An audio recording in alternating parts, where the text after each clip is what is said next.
grateful to have you joining us tonight for a Frankfort Heritage Series, lecture series pop-up. Our friends at the Kentucky Historical Society, you may have heard, they just opened a new exhibit celebrating America's 250th birthday. And so Jonathan Noffke, who is their Director of Historical Resources, is here to talk with us about that tonight.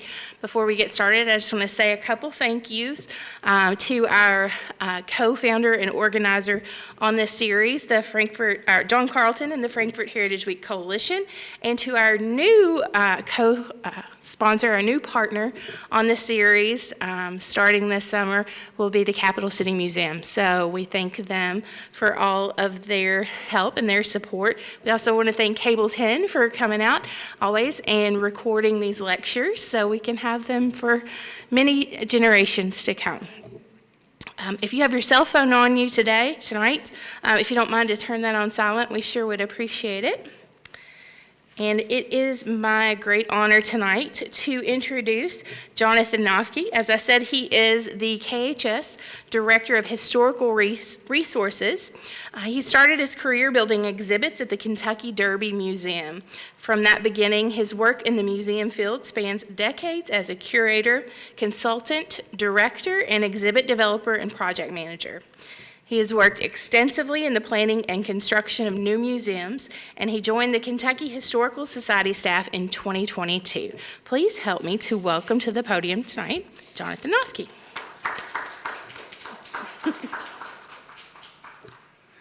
Thank you. I'll try not to stray too far away from the mic here. May 19th, I was reading online New York Times, and an article caught my eye. It said something to the effect of, Kentucky has a long history of wild political characters, and I'm not very far into the article. And this was really about Thomas Massey and the president's sort of standoff on the primary. And the reporter writes, but Mr. Massey fits neatly into Kentucky's unpredictable political landscape. Ever since Daniel Boone crossed the Cumberland Gap into what is now Kentucky, the state has served as an incubator for colorful figures.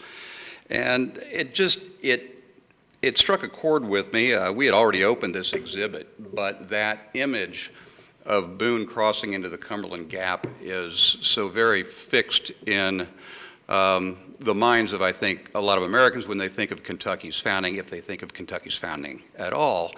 But the thinking about what that iconography looks like factored heavily into this project. And we started thinking about this about 2.5 years ago, 2 years ago. And we knew that we needed a program for America 250. And we also knew that we had a pretty significant collection of items from the early period or that referenced the earlier period that weren't on display. We have over 160,000 objects in our collection and hundreds of thousands of objects in our archives, and we don't get to share a large percentage of those with the public. It's just not possible. And some of these other pieces that we chose for this exhibit, they don't fit in the context of a lot of other exhibits very well. So we started looking at how do we get some of these artifacts and stories out there that want to be told. And, Diane already gave it away. Everyone's familiar with this Bingham painting. And we thought about, I don't want to call it a rebuttal. We didn't want to approach this project as a fact versus myth proposition, but rather think about it, deconstruct some of these objects is how we talk about it. It's like, okay, here's something that had a context a century or 2 centuries ago that is very different than the context of that a modern audience would look toward to understand it. So that's part of what we wanted to unpack with the thinking about this exhibit. And our biggest takeaway was that Daniel Boone did in fact like to climb on top of tall places and point at things. That was one of the underlying messages that we took from our research initially. And then we got into the more down and dirty business of figuring out what that story really was. So when you approach an exhibit project, and by the way, if I didn't set this up very specifically at the beginning, I'll talk about some of the object, but I also really want to talk about the thinking that goes into an exhibit and the conversations that we have internally as you work on exhibits, and hopefully that sparks some ideas, and we can talk about that a little bit at the end of the presentation. But I think the process and the journey is always very interesting on these things, as much so as the project. So getting started, we needed to figure out what the story was. What story do you want to tell? And we landed on this notion of revolution to statehood, in that what does the first best known European settlement of Kentucky look like? When does that happen? A lot of people will put a pin in 1774, 75, and then up to statehood. So what does that almost 2-decade journey really look like? What artifacts do we have to support that? And we have, scores and archival material as well. Which ones will we select? Which ones will be important for that? So you start out large. You make large lists, and then your list gets smaller and smaller as you progress.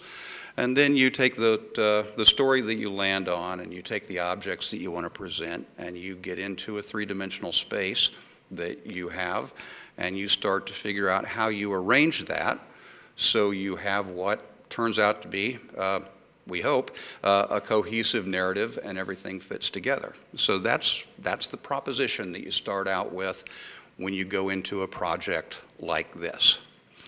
So the story itself, one of the things that I looked toward was our survey exhibit, which is 25 years old, really.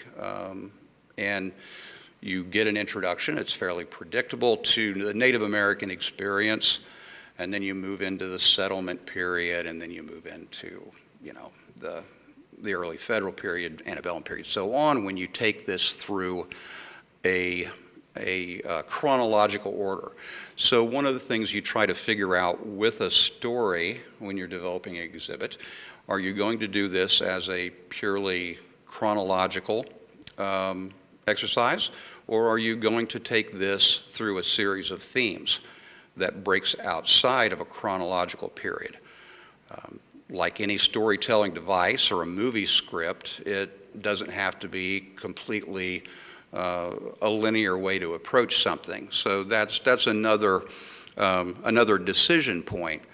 And what I think we've migrated toward was themes within a time frame, because it can be too disoriented through this period to say take all treaties or land patents over here or this or that and explore those completely. The thing that struck us again and again is that you have, if you were to break this into themes, let's say European settlement, land claims, civil war, colonialism, war for independence, a gambit for statehood, separation from Virginia. They're all happening on top of each other. No other state becomes a state as it's being settled in basically a two-front war.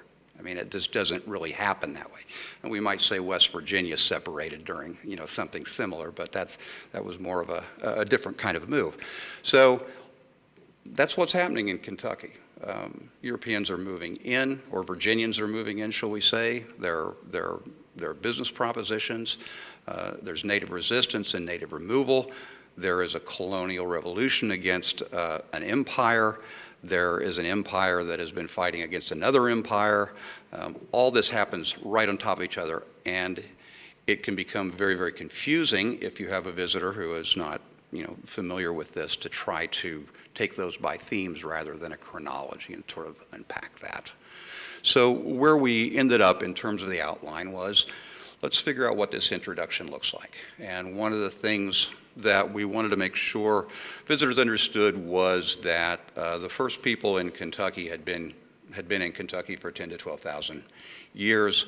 One of the we'll call it a myth, or I'll call it a misconception, is, how occupied or unoccupied Kentucky was at the point of Boonesboro and these land companies.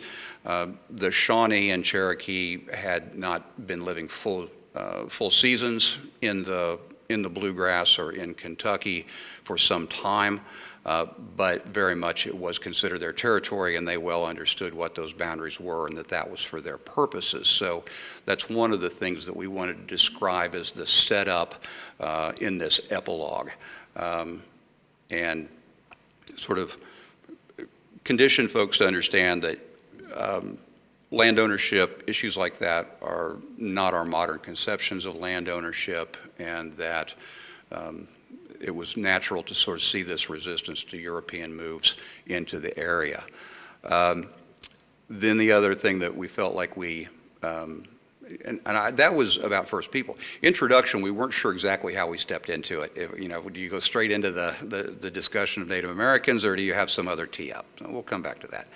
Then we felt like the other large point to make was that there's a very confusing period of 40, 50 years where there are dozens of treaties that happen all around the eastern United States. With overlapping claim, the treaties are made with Native American parties that may not even be in locations where they occupy, so they're making treaties on behalf of other nations. Certainly happened with the Iroquois nations and the Shawnee in the Kentucky region. There's wars, big and small, popping up between French interests and British interests. And then against that backdrop, you have Britain telling colonials that they should not come into Kentucky because that's by treaty is Shawnee land, but with a wink and a nod, Lord Dunmore, governor of Virginia, is supporting colonists in Dunmore's war in terms of defending against native attacks. It's a very confusing set of things to try to explain very specifically. And at some point we occasionally say, we're going to call this section, it's complicated, because it is. And, we try to stay higher level at some of those high points, but I think for the most part, there are places where you can read that deep dive, and when you're dealing with public history as a communication piece, you want to stay a little bit higher level.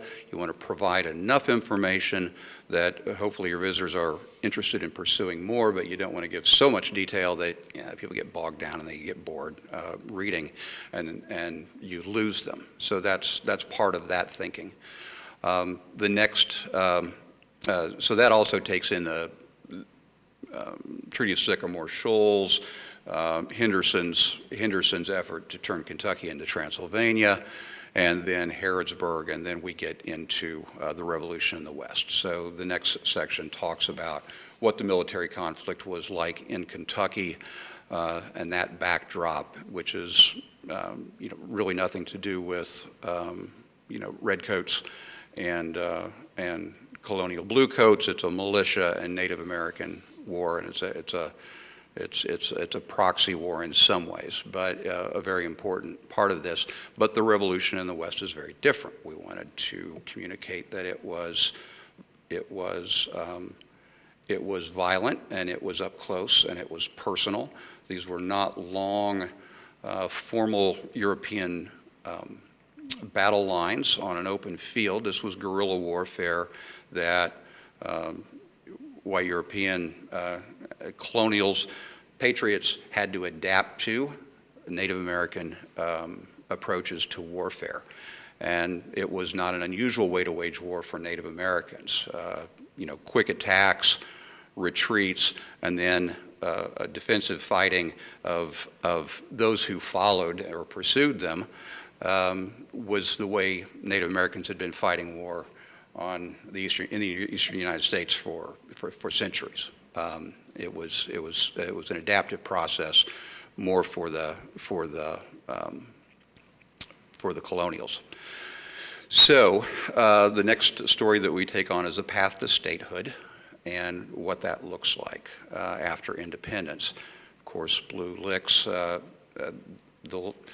Kentucky's claim in terms of its largest battle of the war falls after the surrender at Yorktown. So, there are still these lingering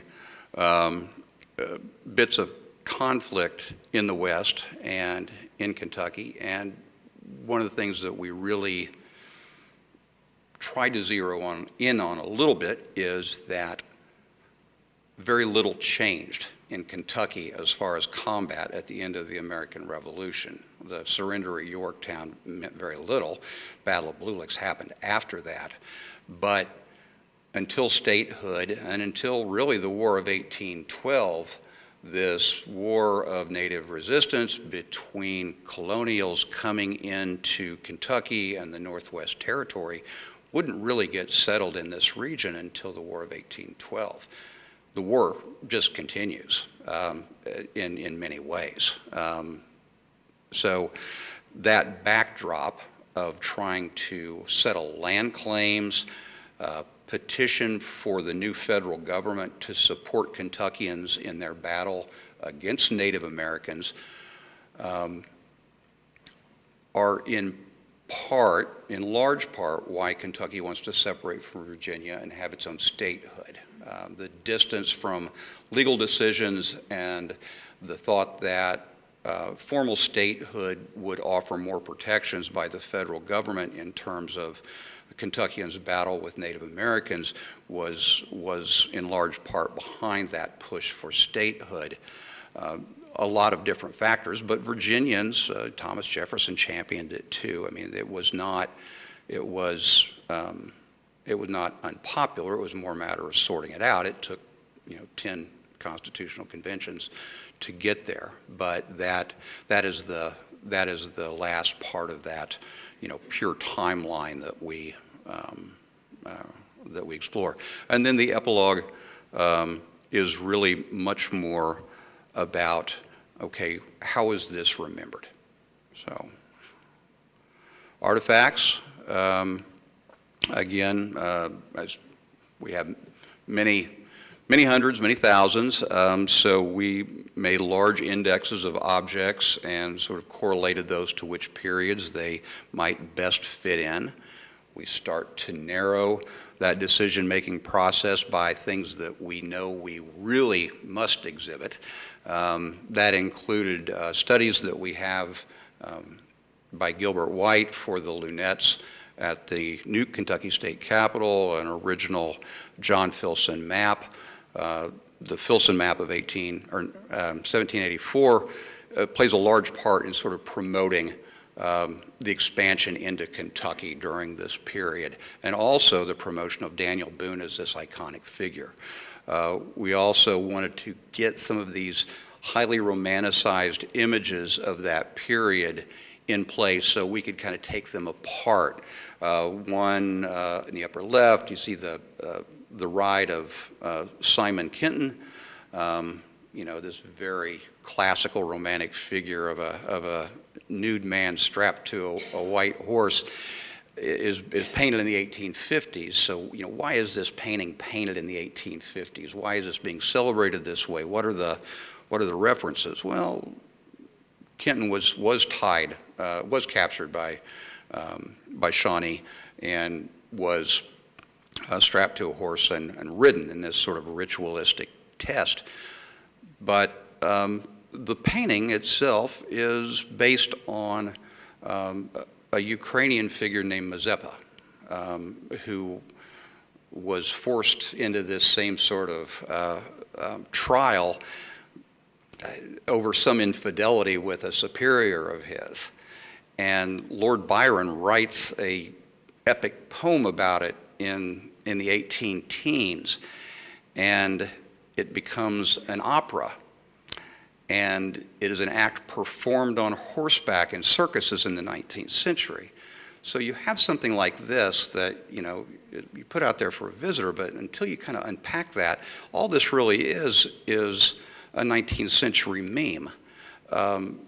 Someone of reading in the 19th century would have sort of understood this reference immediately, and it's foreign to us. So that's one of the reasons we wanted to pick things like this to bring out and say, you know, this is what the symbolism meant then. And that's a little bit lost for modern audiences, but that's why it's important, because it explains, like many of these objects that we chose, how people thought of that period. That includes things like the captivity narratives of the Boone and Calloway girls and their rescue, you know, how different battles are portrayed, that sort of thing. Sorry to digress into that, but that is part of the thinking of what we were looking for there. And then other historical objects that are very familiar to us, things with associations with the Chickasaw tribe or Boonesboro, the Burgoyne cannon, Daniel Boone's skull, these sort of things that have big stories behind them. George Washington's coat lining, I'll try to remember to talk to you about that a little bit. That's an odd little artifact as well. So we've got our story. We've got artifacts that we know we want, and what we did at that point is we went to a group of scholars and had them read our outline, and we do a gut check. Okay, what do you guys think of this? Is this accurate? Are our premises intact? Do they make sense? And, you know, by and large, yeah. It's like, these are good, but, you know, here's something, you can't talk about this treaty without that treaty. You know, what are the perspectives that you're offering up from marginalized groups that aren't in your collections? And that seems sort of kept coming up. And you know, the Kentucky Historical Society is an organization that's been around in some form or another for not quite 200 years, but, you know, 175 years in different iterations. And the collecting instinct is both one about celebrating very famous people initially. That the concept of collecting from different communities or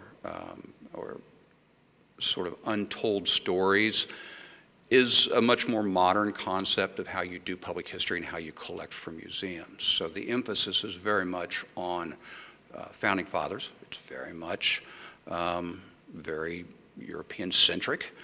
It's very male, and it's adult. You know, it's not. It's sort of narrow. It's broadened over time, but those early collections really reflect that. So what we then thought about answering is, what do these objects really represent? What do they say? What do they say not only about the history of the subject that we're exploring, but what do they say about us? What do they say about Americans or Kentuckians and how they think about their history? And who do they represent? Whose perspective do they represent? So that is forming yet more sort of perspectives that we want to add as we write to this exhibit and as we go through it. So this becomes sort of this way to focus some of our language as we write the exhibit copy and choose these artifacts to say, all right, what does collective memory mean? So collective memory is a term we use in public history to suggest, you know, culturally, what is the broad understanding, what is the broad narrative about periods of history? What is our shared understanding of that? And sometimes that shared understanding is not fact-based. It can be. It's not necessarily wrong, but there are cultural and social and political influences that go beyond the idea of pure fact or pure chronology, because history is something that requires interpretation, and that in each generation interprets history somewhat differently. And I'm always fond of saying it requires a great deal of humility to be a good historian, because what we think we understand about something now is likely to be understood differently in the future in some way. And that's that interpretation and that subjectivity and that lens that falls in that sort of, where does academic history differ from collective memory? But that, a lot of the objects in particular that celebrate this period in Kentucky history are excellent insights into how people thought about how they remembered this period of time and that popular collective memory. All right. Once you do all that, you get to the process of physically making a story with words, images, and objects in a space. So you have to start combining these things. Now, internally, we did this work in terms of writing and outlining and choosing all that sort of thing. Staff-wise, we needed to hire somebody to bring our vision to life. So that means I've got to write an RFP and put it on the street in the state purchasing process, which is no small joke. It's an interesting process to sort of buy design services through the state procurement process, but it works. But we have to then spell out, okay, we're going to write this, or whoever the successful bidder is, we're going to write this, you're going to do that, you're going to design this, but we're going to tell you what to do here, you're going to provide X amount of this. So that all goes into a series of documents that we developed that talk about, how we want to structure information, how we want to treat the display of objects, the priority that these individual stories get. And this may all, these are sort of products that come out of this exhibit development process that are helpful in thinking about it once you go into assigning how much space you give to a particular subject once you're in a design process. So the space where we place this exhibit is the Keeneland Gallery, and it's about 5,000 square feet.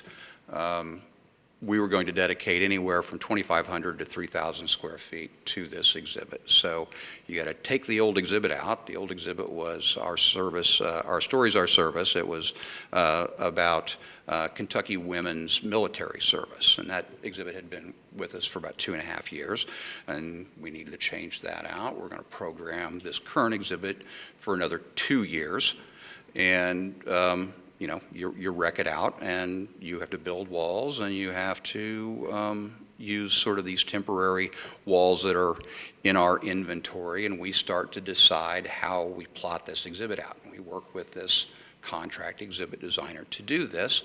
So we start figuring out what stories we want to take on where, and we make this progression through a physical space. Now this is after a dozen sketches and iterations where you sort of land on this, and then you try to figure out, okay, how many words can I fit? That's kind of the next process. You model this and you place your exhibits or your major artifacts where they belong in a space like this, and then you start sort of figuring out what length of stories and what devices you're going to use to finish up the display.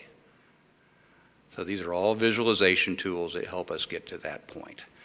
And then we get to this part, because the full narrative, when you do all the research for this and you start writing out the stories that could be told, 80, 90 pages of writing, and that gets whittled down. I mean, what you're doing is you're writing and you're working it backward, and you're really making tough choices about what are the most important things, what are the high points, what are the editorial choices you're making between different stories, what things can be combined, which things can't, which things do you not want to repeat as you move through, are there stories that you have to set up, so that sort of thing. So that's a big process.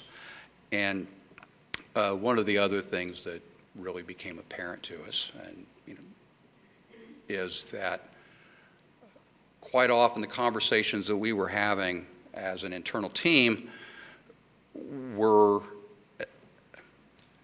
to us at times, they were more interesting than the subject itself. It's like, okay, why are we making this choice?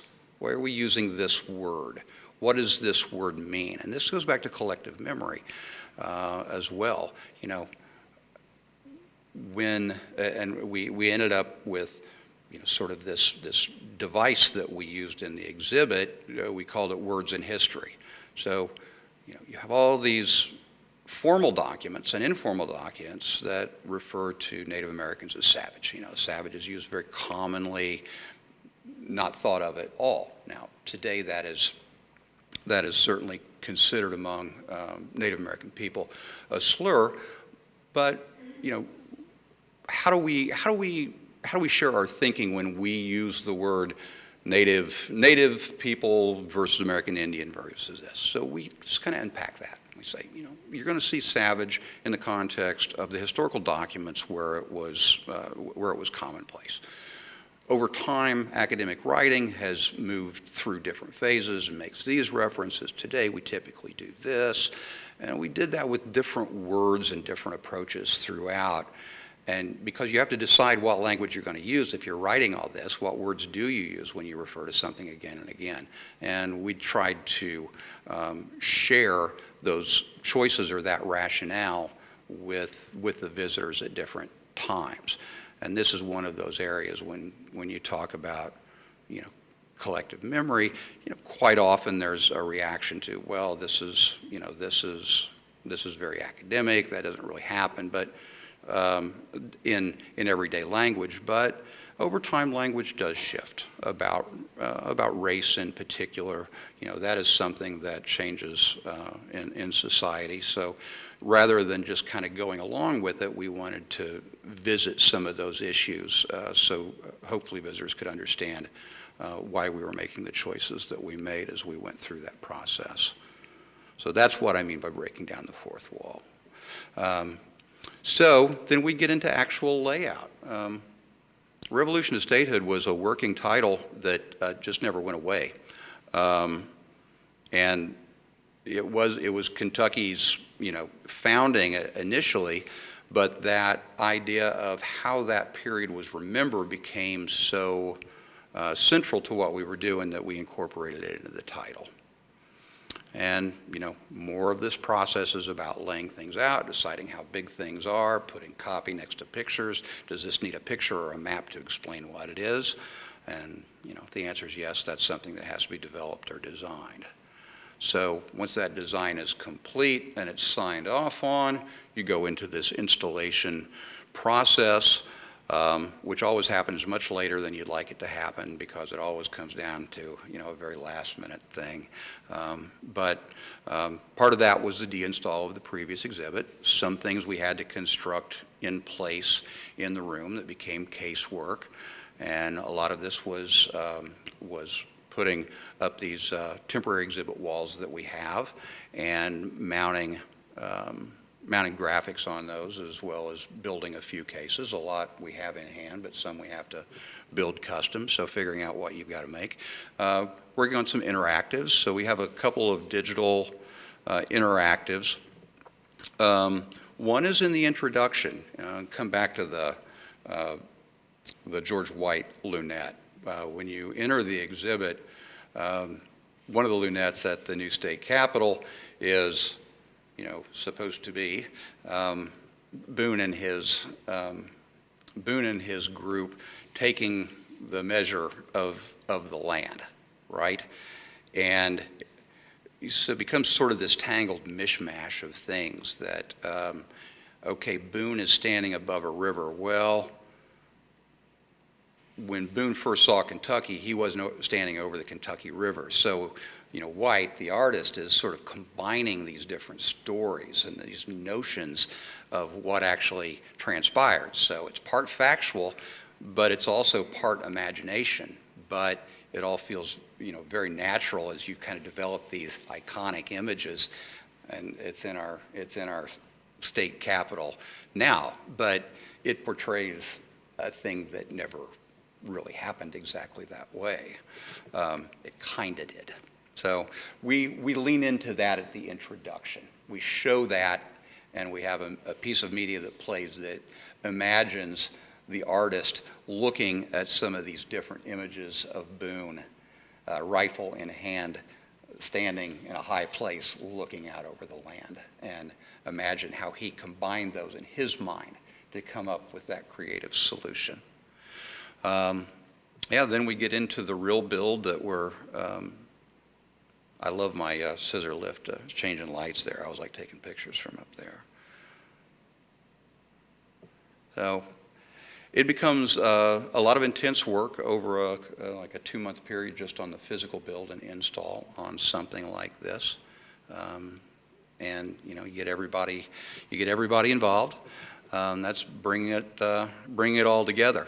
So not quite a month ago, we had a preview for this, and then opened officially on May 9th.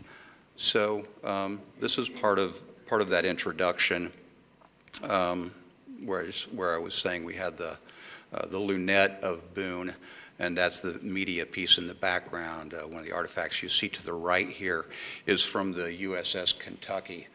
Massive coin silver bowl, and face on one side. It's not even bas-relief. It's a fully realized three-dimensional face of Daniel Boone, and the opposite side of it is an unnamed Native American. So that image, and again, it's from this period, about the same period as the lunettes. The USS Kentucky is christened, and this is a gift to the officers there for for whatever formal events they have on board. But those are the images at that time. We're going to pick a Native American. We're going to pick Daniel Boone in a coonskin cap and a massive eagle, and that is going to be Kentucky.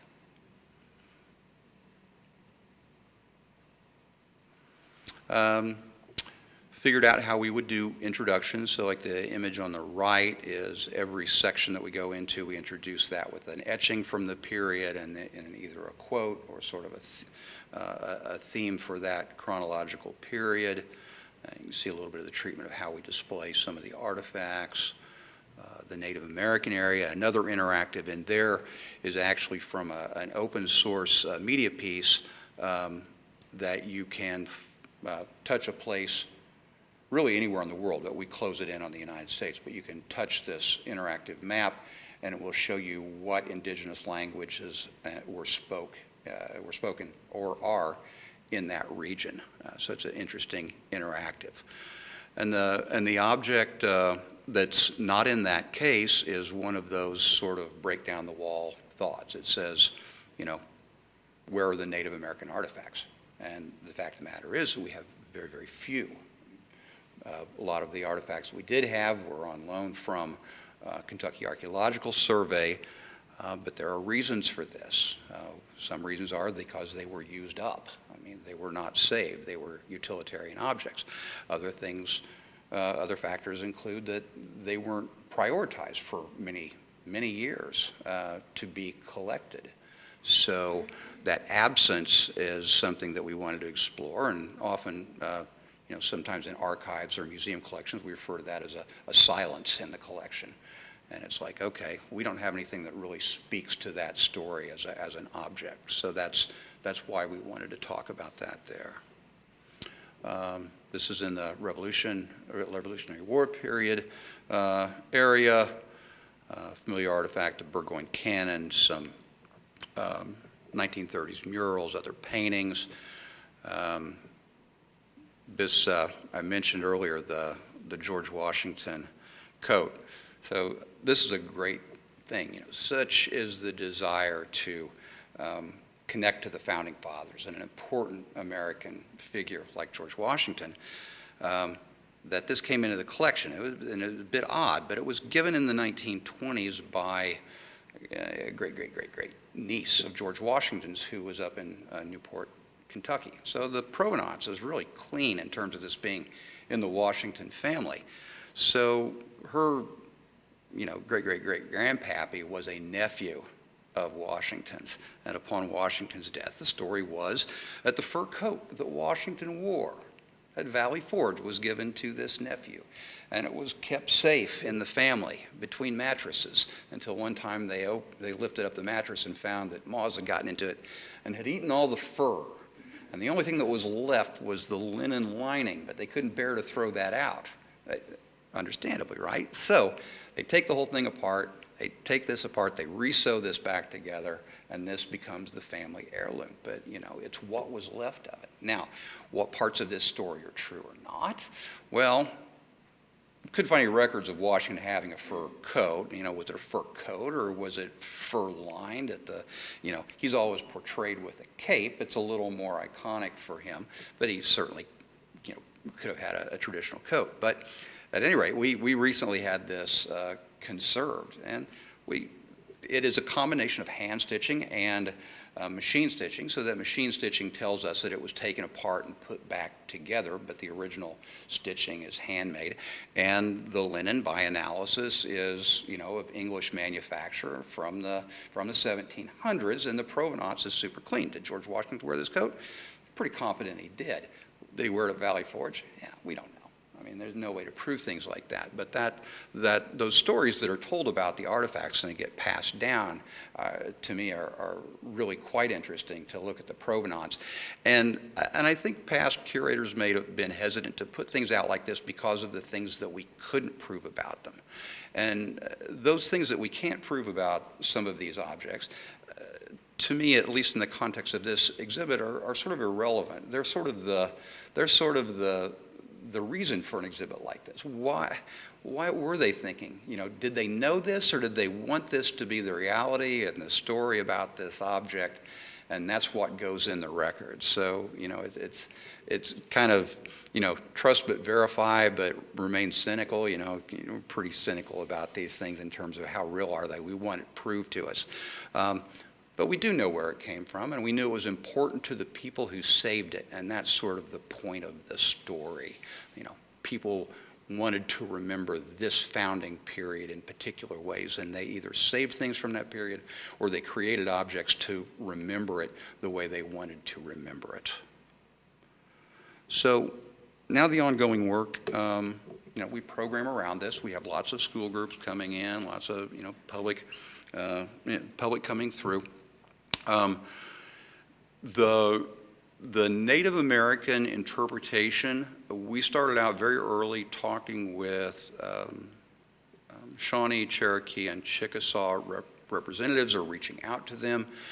And at this point in the history of interpretation of Native American history at museums, those folks are really backed up. I mean, you want to consult with them. We had more conversations with representatives of the Chickasaw tribe. Cherokee was much more by proxy with our exhibit designer, who had a contact with the eastern band of the Cherokee in North Carolina.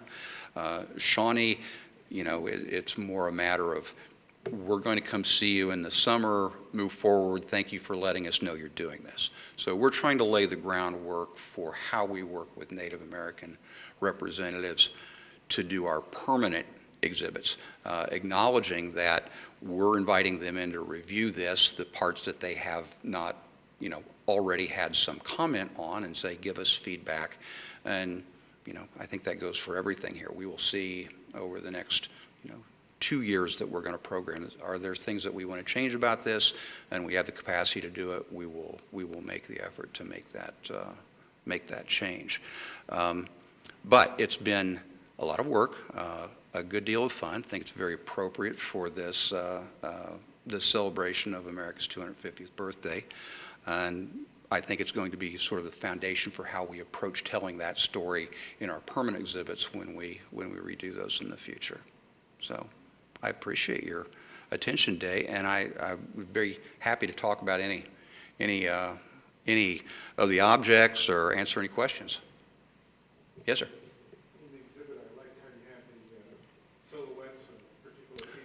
Right. How did you choose which people to? We argued. We started out with probably 20 potential names. And our working group, core working group of 4 or 5 people, like, which people represent the stories. It's like, you know, Daniel Boone, predictable, but he was so central to this that we wanted to kind of be able to revisit him. But the idea with these silhouettes is, we would introduce a character, give them a little biographical information. We would catch up with them somewhere else in the exhibit that described what was going on at a period in time with them, and then the last thing you see as you exit the exhibit is sort of their own biographical epilogue. This is how their story ended, this is what happened. Yeah, we chose, I'm trying to think who we got. We wanted to get Catherine Carpenter. We have a large archival collection from Catherine Carpenter, a woman twice widowed, but a very rich archive from her, and she was a slaveholder, an entrepreneur. She has a lot of things about her story that are well documented, including her distilling history. We have her mash recipe. So we visit her. We wanted to see, we want to talk about a woman who was not specifically portrayed as a victim, because that was sort of the role of some of the other women in the storyline, with those like the captivity narratives that happen around the Calloway girls and Jemima Boone. Monk Estill, compatriot, African-American compatriot, enslaved man, eventually freed, that came in with Boone. Frederick Hart, Simon Girty, Lord Dunmore. I insisted on Lord Dunmore mostly just because he had a great silhouette, because he wore a kilt. But we needed a Brit, and we needed a loyalist, and we want someone who is enslaved. We want a man. We want a woman. Not out of a sense, I would say, so much of diversity just to check boxes, but to help people realize that there were a lot of people from a lot of very different experiences coming into Kentucky very early on. But that was an editorial process where we just kind of weighed those issues. And that was, yeah, I meant to mention that earlier, but that was one of our other sort of storytelling devices. Let's do some biographies. How do we represent them? What will they look like? So. Yes, sir. What was one of the big surprises that you revealed yourself as you were going through the I think that there are a few of them. The Burgoyne Cannon one is kind of interesting. It's got a fairly well-known history, but along the way, it turns out that a National Park Service historian up at, I don't know if he was at Saratoga or Ticonderoga, had tracked, where this thing was. That these cannons, this was where this foundry was in England, and they hit, I can't remember now, Newfoundland or Quebec in this month of that year, and it was captured there, and it went there and there and there and there and there, and it went all around the United States until, we lost it again up at Fort Detroit, and it gets captured, and it's almost like nobody wanted the thing. It kept getting captured and recaptured until it finally landed. As a gift, the gift to Isaac Shelby and the Kentucky militia after River Raisin. So from that time on, it's been in Frankfort for the most part, although it used to do a little traveling around the state. But it was kept in the arsenal. It survived the arsenal fire in the 1820s, 30s, whatever year that was. And they used to trot that thing out and fire it on all sorts of occasions. So, it's sort of this old chestnut. Yeah, that's the Burgoyne Cannon. We know this story. But then, somebody out there has found out a whole bunch more about something that really makes it a much richer story. And that's part of, why you put these things on display and do this research, because, I'm a Kentucky historian, but somebody's always going to know more than me. There's always somebody out there that knows more about something than you do, and you don't get to find out about that unless you put it out there in public and see what other stories might be added to what you're offering.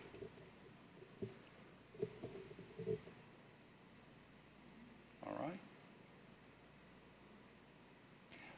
By the way, there are some America 250 pens, and those are actually pretty decent ink pens, and some stickers and stuff from Kentucky Historical Society. I appreciate you all coming back out. You coming back up here, Diane? And I think you mentioned. And I'm going to give a plug also for this June 13th lecture with Peter Canellis. We just finished conserving a painting of John Marshall Harlan, and we worked with the Attorney General's office to bring him in to give a lecture at the state capitol. Last year it was, but he's a great speaker, and I hope you make time to come out to see that. Yeah. Thank you again, Jonathan, for coming and sharing with us. And do you want to give any information about how they can come and visit the? Well, I should do that, Yeah. shouldn't I? Well, we're open Tuesday through Saturday, 10 to 5, and you can come out Saturday. Come out to State Capitol Square. We're open. It's Kentucky History Day. We will have events on the square and up and down Broadway. So Saturday is a great day to come out and get your heavy dose of Kentucky history. But beyond that, we're open Tuesday through Saturday, 10 to 5. And I showed you a lot of it, but really seeing the objects up close is fun too, and we hope you'll make the time to come out and see us. Thank you again, and appreciate you all coming out tonight. And just want to remind you, if you haven't already, you can still pick up one of our series flyers, which we're at the end of the spring season here, but we're wrapping up the official spring season on Saturday, June 13th at 1 p.m. with Peter S. Canellos, who of course is the author of The Great Dissenter, The Story of John Marshall Harlan, America's judicial hero. And so we would love for you to come out and join us for that. But also, if you remember, this has been rescheduled twice. Dr. Charlene Fletcher was supposed to join us 2 times over the winter, and it came big snowstorms both times, but she is finally going to be back with us on Saturday, June 20th. So you'll have 2 weeks in a row there of Saturday lectures. Saturday, June 20th at 1 p.m. There's also a flyer back there for her. She will be presenting Home Ain't Always Where the Heart Is, Black Women and Confinement in the Gilded Age Bluegrass. So she'll be talking about the experiences of black women at the Frankfort Penitentiary around the turn of the 20th century. I think it's going to be a really, really wonderful lecture, so let's come out and support her, because she's coming to visit us she is the Frances S. Fessler Assistant Professor of History at Butler University. So she's coming from there to share with us. So we hope you'll come out and join us. Thank you so very much, and you have a wonderful evening.